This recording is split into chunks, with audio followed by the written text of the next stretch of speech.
Al-Iman TV, sarana penyubur keimanan. Alhamdulillahirrabbilalamin.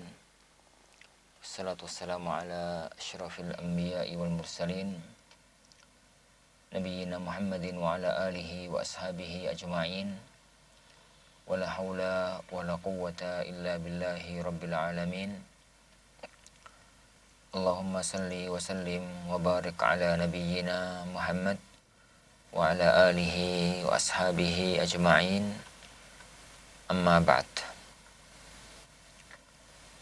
Akhwani wa akhwati, jamaah kaum muslimin, jamaah kaum muslimah, para pemirsa Iman TV dan para pendengar Radio Ar-Rayyan yang dimuliakan oleh Allah Subhanahu wa taala. Alhamdulillah, pada malam yang berbarokah ini kita kembali dipertemukan oleh Allah Subhanahu wa taala di majelis kita, majelis tafsir Al-Jalalain, tafsir Al-Quran Al-Karim yang ditulis oleh Al-Imam Jalaluddin Al-Mahalli dan Jalaluddin As-Suyuti yang masyhur dengan nama tafsir Al-Jalalain.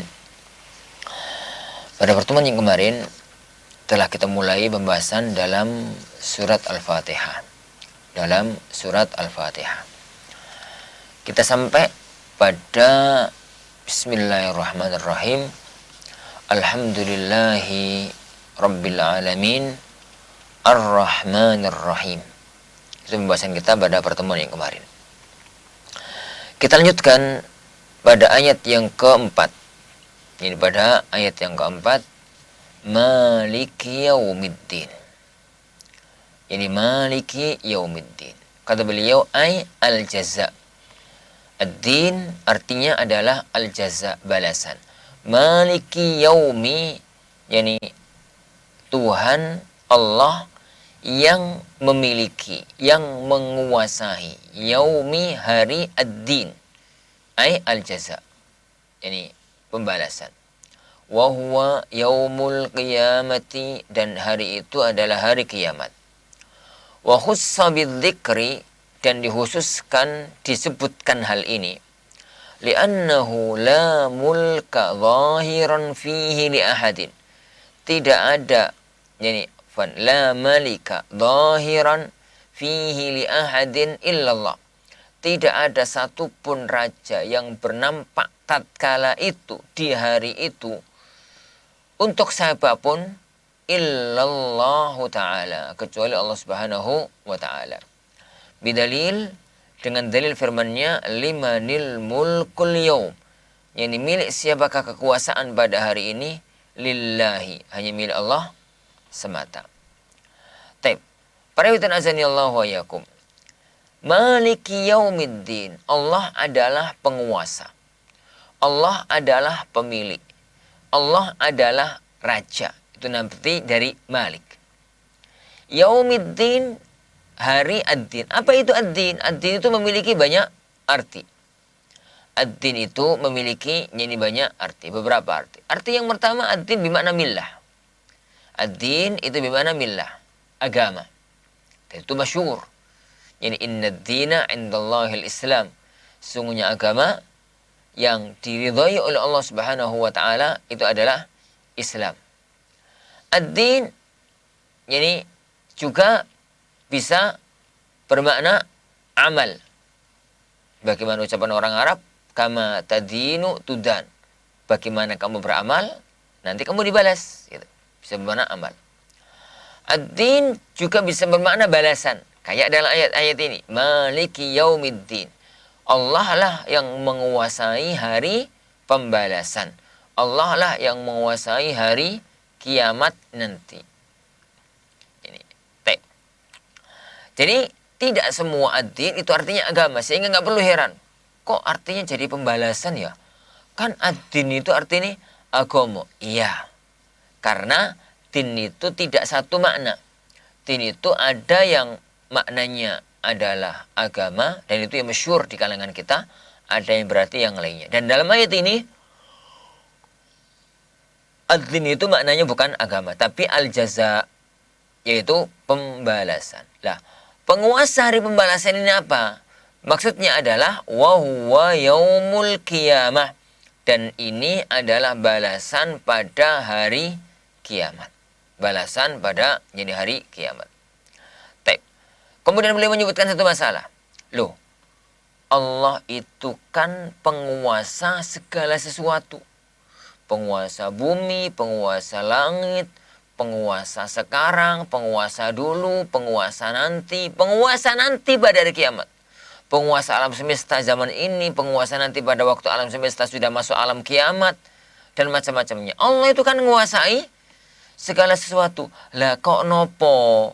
Kok Allah ayat ini Allah itu mengatakan Maliki Yaumiddin. Allah itu menguasai hari pembalasan tersebut. Makanya Imam Suyuti rahimahullah ta'ala mengatakan, Al-Imamul Mahalli rahimahullah ta'ala mengatakan, wa khussa bidzikri, dan dikhususkan untuk disebut. Allah itu pemilik hari pembalasan. Kenapa? Karena saking nampaknya. Di hari akhirat nanti, di padang mahsyar nanti, tidak ada satupun yang menampakkan kekuasaan. Tidak ada satupun yang menampakkan kekuatan. Menampakkan bahwasanya dia seorang raja illallah, kecuali Allah Subhanahu wa taala saja. Adapun di dunia ada orang-orang yang ngaku sebagai maharaja. Ada orang-orang yang bahkan saking kuasanya sampai ngaku Tuhan, kayak Firaun, kayak Namrud, dan kayak yang lainnya. Ada penguasa-penguasa lain. Ya, kekuasaan mereka tidak sama dengan kekuasaan Allah. Kekuasaan Allah di atas segalanya, tapi tetap orang-orang itu menampakkan diri sebagai penguasa. Adapun nanti pada waktu di padang mahsyar, pada waktu di akhirat nanti, tidak ada seorang pun yang bisa menampakkan dirinya bahwasanya dia adalah seorang raja dan penguasa. Nah, kemudian beliau mengatakan, Faman qara'a Maliki, barang siapa membaca ayat ini dengan Maliki Yaumiddin, mimnya panjang. Famaknahu, maka maknanya Malikul amri kullih fi yaumil qiyamah. Allah pemilik segala sesuatu nanti pada hari kiamat. Au huwa mausufun bidzalika daima, atau Allah itu disifati dengan itu senantiasa. Ka ghafiriz dzanbi, semacam ghafir adzanb, pengampun dosa. Fasahha wuqu'uhu sifah lil ma'rifah, maka sah untuk menjadi sifat dalam ma'rifah. Maksudnya, ayat Al-Quran ini dibaca dengan dua bacaan. Maliki, begitu. Ini Maliki Yaumiddin, mimnya pendek. Dan ada bacaan yang kedua. Bacaan yang kedua itu Maliki Yaumiddin, mimnya itu panjang. Al-Imamul Mahalli dan Imam Suyuti rahimahullah, kedua-duanya tinggal di Mesir. Kedua-duanya tinggal di Mesir. Dan bacaan penduduk Mesir secara umum itu bukan bacaan Al-Quran penduduk Mesir dan Afrika secara umum. Itu roto-roto bukan bacaan Quran negeri kita. Dalam ilmu qiraah namanya, ilmu bacaan Al-Quran. Yang kita baca di negeri kita itu jalur riwayat Hafiz an Asim. Ini An-Asim. Itu yang kita baca. Lah bacaan Hafiz dari Asim itu roto-roto menggunakan riwayat bacaan orang Indonesia itu roto-roto menggunakan bacaan Hafiz An-Asim. Tatkala membaca ayat ini, kita itu roto-roto bacanya Maliki Yaumiddin. Maliki Yaumiddin. Taib. Adapun bacaan yang kedua itu bacaan yang masyhur di Mesir, di Jazair, Maroko, Sudan. Itu bacaan Warsh. Ini Warsh, bacaan Warsh. Lah, bacaan Warsh ini tatkala di ayat ini bacanya adalah Maliki. Makanya beliau Al-Imam Al-Mahalli rahimahullah ta'ala menafsirkan Maliki dengan penguasa, dengan raja. Karena memang Al-Malik itu adalah raja. Lalu beliau mengatakan, adapun kalau yang membaca ayat ini dengan Maliki, artinya itu yang memiliki. Yang memiliki. Jadi kalau begitu maknanya adalah Allah itu yang memiliki semua perkara pada hari kiamat.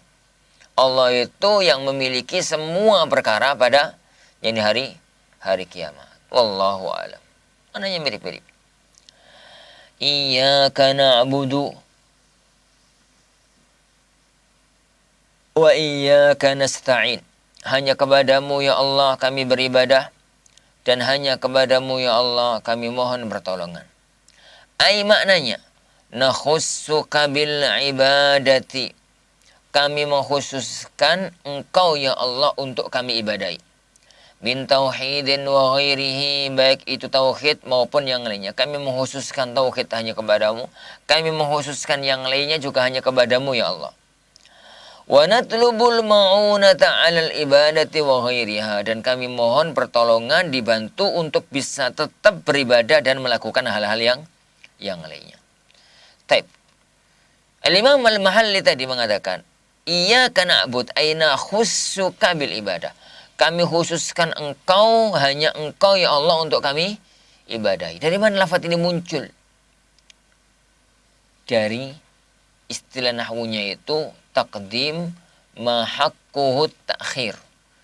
Mendahulukan yang mestinya di belakang. Jadi secara grammar bahasa Arab, itu kan susunannya itu fi'il, fa'il, maf'ul bih. Kata kerja, pelaku, subjek gitu ya. Objek. Jadi yang dilakukan pekerjaan itu kepadanya. Lah, tatkala dalam bahasa Arab mestinya itu na'buduka. Mestinya itu na'buduka, kami beribadah kepadamu. Wa nasta'inuka, kami mohon pertolongan kepadamu. Tapi tatkala kaf maf'ul bih yang seharusnya adanya setelah fi'il dan fa'il kok diletakkan di depan menjadi iyyaka na'bud, mestinya kan na'buduka, tapi kemudian kaf ini kok yang akhirnya di belakang diletakkan di depan iyyaka na'budu, maka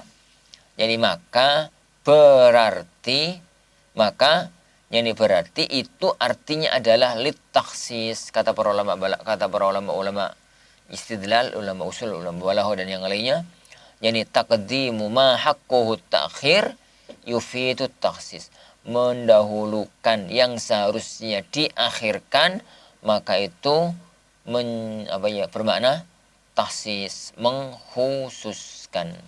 Wallahu a'lam bishawab. Nah, para hadirin azanillahu yani wa iyyakum. Maknanya adalah kami hanya beribadah kepadamu ya Allah, dan kami hanya mohon pertolongan kepadamu ya Allah subhanahu wa ta'ala. Itu maknanya. Kemudian Allah melanjutkan firman-Nya. Ihdinas siratal mustaqim. Ya Allah, tunjukkanlah kami ke jalan yang lurus. Arsyidna ilaih. Tunjukkanlah kami ke jalan yang lurus tersebut.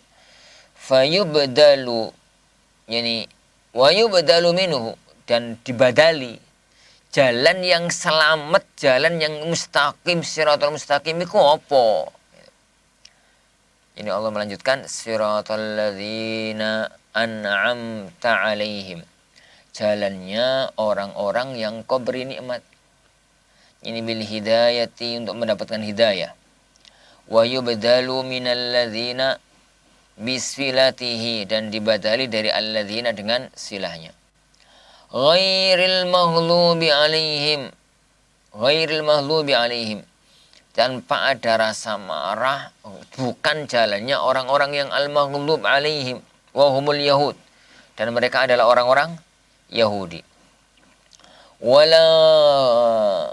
Wala an-nasara, dan tidak pula jalannya orang-orang Nasrani, orang-orang yang dhalin, walal dhalin, dan tidak pula jalannya orang-orang yang sesat. Beliau mengatakan wahumun nasara, dan mereka adalah orang-orang Nasrani. Mereka adalah orang-orang Nasrani. Baik. Para jamaah yang dimuliakan Allah Subhanahu wa taala. Ayat ini adalah ayat yang sangat agung. Ihdinas siratal mustaqim. Coba cermati keagungan dari doa yang mulia ini. Pertama, doa ini dibaca dalam sebuah ibadah yang sangat agung. Ibadah sholat. Dan keberadaan doa itu dibaca saat ibadah. Itu mustajab. Itu lebih dikabulkan oleh Allah dibandingkan dengan ibadah yang dilakukan doa yang dilakukan di luar ibadah. Itu yang pertama. Dan ibadah ini bukan sembarang ibadah. Ibadah ini dilakukan